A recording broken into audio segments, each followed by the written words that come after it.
आवाज कम से कम वो ट्रेन की पटरी जा रही है वहां तक तो जानी चाहिए।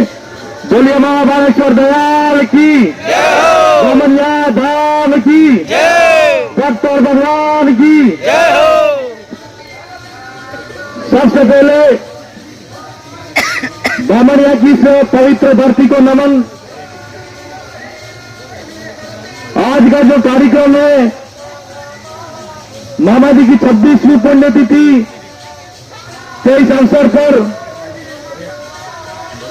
हमारे मध्य प्रदेश, गुजरात और राजस्थान तीनों राज्यों के तमाम भक्त संत, मेरी मातृशक्ति, मेरी बहनों, मेरे युवा साथियों, साथ ही आपके मध्य प्रदेश से विधायक साहब कल्लेश्वर जी डोडियार, मंचासीन तमाम वक्तागण, आप सबको सबसे पहले तो मैं पूरी मेरी बागीपुरा विधानसभा की जनता की तरफ से बहुत बहुत धन्यवाद जोहार अर्पित करता हूं। आज के इस अवसर पर मैं आपसे, भक्तों से, मेरी मातृशक्ति से, मेरे युवा साथियों से बामनिया की धरती पर कितने भक्त इकट्ठा होते हैं और मैं उन भक्तों से कम जाकर मुलाकात करके आया करके आया हूं। मैं बागीपुरा विधानसभा के अंदर जब चुनाव हो रहे थे तो भी दादा बता रहे थे कि सबसे पहले आप विधानसभा के अंदर गए तो मामा बालेश्वर दयाल को याद किया। मैं आप सब तमाम भक्त संतों से कहना चाहता हूं, और ये जो बीच में छोटे छोटे बच्चे हैं, मेरे युवा साथी हैं, उनसे भी मेरा कहना है कि आज हम मामा जी का पुण्यतिथि तो मना रहे हैं, लेकिन इस अवसर पर हमको यह भी याद होना चाहिए कि मामा बालेश्वर दयाल के क्या उद्देश्य थे। मामा बालेश्वर दयाल ने मध्य प्रदेश और गुजरात समीपवर्ती इलाके के अंदर, आदिवासी सुदूर इलाके के अंदर आदिवासियों के लिए क्या लड़ाई लड़ी, इसके बारे में हमको पता होना चाहिए। मेरे भाइयों, आज हम मामा बालेश्वर दयाल को याद करते हैं। मैं जब नया मेरी विधानसभा की जनता ने मुझे प्रत्याशी बनाया तो मेरे वहां पर आदिवासी समाज के लिए जो भी गुरु पैदा हुए, जो भी संत पैदा हुए, जिन्होंने हमारे समाज की लड़ाई लड़ी, हमारे हक अधिकार की लड़ाई लड़ी, उन तमाम संतों को हमने याद करते हुए हमारा जो विधानसभा के अंदर जो चुनाव था उसको फतह हासिल कर लिया।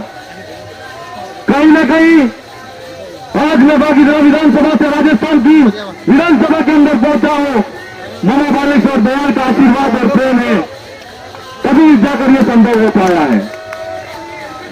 मैं यहां पर बीच के अंदर देख रहा हूं कुछ भक्त हैं जिनको नींद भी आ रही है। मेरा सवाल है आपसे, मैं आज एक विधायक होने के नाते और विधायक के तौर पर आपसे मिलने नहीं आया, मैं ही बात कर रहा हूं, लेकिन मैं इस सामाजिक क्रांति के अग्रदूत मामा बालेश्वर दयाल को साक्षी मानते हुए आपसे सवाल करना चाहता हूं कि मामा बालेश्वर दयाल ने अंग्रेजी हुकूमत के सामने लड़ाई लड़ी और काले गोरे अंग्रेज जब इस देश से चले गए तो इस देश के अंदर भारत का संविधान आया और इस संविधान के अंदर लोकतंत्र आया और लोकतांत्रिक लड़ाई के रूप में हमारे गरीब आदिवासियों की लड़ाई को सबसे ज्यादा मजबूत तरीके से अगर लड़ा है तो मामा बालेश्वर दयाल ने लड़ा है। हम जिस पार्टी की बात करते हैं कि मामा बालेश्वर दयाल जब उत्तर प्रदेश से इस धरती पर आए थे तब जनता दल पार्टी का कोई नामो निशान नहीं था, लेकिन मामा बालेश्वर जब इस धरती पर आए तो कुशलगढ़ हो, मध्य प्रदेश के इस इलाके से हो, जहां पर हम देखते हैं कि कुशलगढ़ के इस इलाके से लगाकर ठेठ दिल्ली तक जनता दल की सरकार बनी और जनता दल का प्रधानमंत्री बना। ये कोई छोटी बात नहीं है। हम आपको इसलिए कहना चाहते हैं कि आज हम देखते हैं कि मामा बालेश्वर दयाल ने अंग्रेजों के सामने तो लड़ाई लड़ी सही, हम लोगों के अंदर शिक्षा की अलग जगाई, हम लोगों के अंदर जो भी कुरीतियां थी, जो भी बुराई थी, उन तमाम बुराई को खत्म करने का काम किया। और आज जो हमारा समाज शिक्षित रूप से आगे बढ़ा है, कोई भाई हमारे समाज का IAS IPS बना है, डॉक्टर बना है, कोई अच्छा जनप्रतिनिधि बना है, नेता बना है, कहीं भी कहीं महाबालेश्वर दयाल का जो सपना था वो सपना पूरा हुआ है। महाबालेश्वर दयाल अंग्रेजी हुकूमत की लड़ाई के बाद में जब लोकतांत्रिक रूप से हमारी लड़ाई शुरू हुई, हमको वोट देने का अधिकार मिला, तब महाबालेश्वर दयाल वागड़ी में यह बात कहा करते थे कि अपना गांव में अपने राज। कहने का मतलब कि जिस गांव के अंदर आदिवासी इलाका है, जिस गांव के अंदर आदिवासी रहता है, उस आदिवासी इलाके के अंदर आदिवासी आदमी का अधिकार होना चाहिए, न कि किसी गैर सरकार का और गैर आदमी का अधिकार होना चाहिए।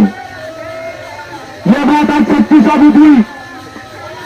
इस मौके पर यह भी आपको कहना चाहता हूं कि महाबालेश्वर दयाल एक बात और भी कहा करते थे कि जिसको हमारे मध्य प्रदेश और गुजरात और राजस्थान कहते हैं, उस इलाके को, तीनों राज्यों के इलाके के जो आदिवासी समुदाय का जो इलाका था, उस इलाके को बिलांचल कहा करते थे।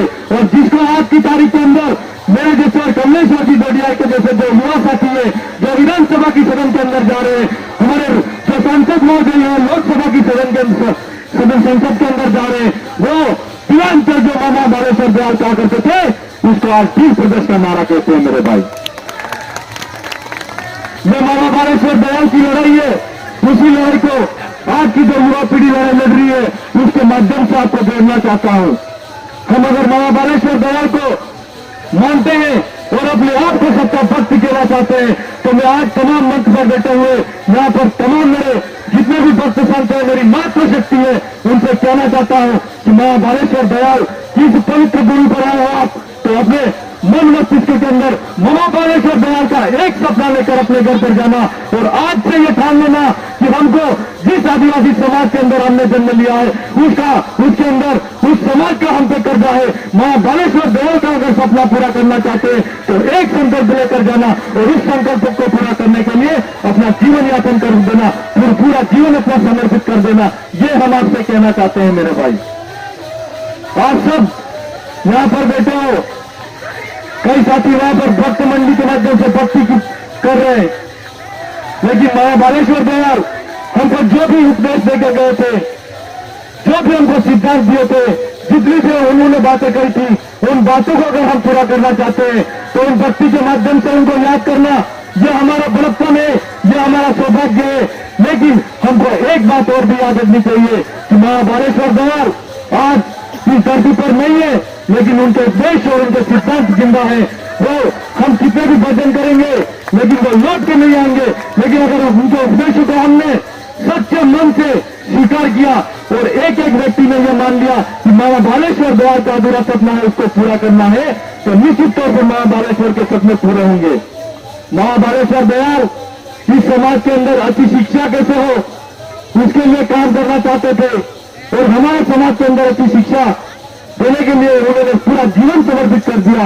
लेकिन आज हमको सोचने की जरूरत है कि आजादी के 78 साल बाद भी कई ऐसे में हमारे समाज के अंदर हमारे भाई है जो अच्छी शिक्षा नहीं ले पा रहे हैं।